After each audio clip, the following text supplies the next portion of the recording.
La contre-culture, son nom dit bien d'ailleurs, met le doigt sur la vérité. La contre-culture, on était contre une culture dominante qui était toujours là, qu'il s'agissait d'ébranler en donnant des coups de boutoir. On était dans le cadre de cette culture-là. Et c'était une culture macho, dans une société macho. Et quoi qu'on fasse, on en sortait rarement complètement.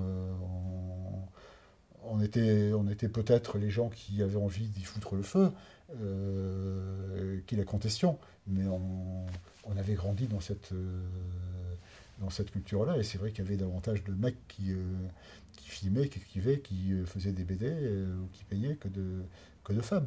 Mais il ne faut pas minimiser le rôle des femmes dans cette contre-culture, parce il était très important, et ça a peut-être été quand même la première fois dans l'histoire de la culture tout court que, que les femmes ont pris et ont eu la parole. C'est aussi quand même l'époque d'émergence du MLF, du Women's Lib, etc. etc.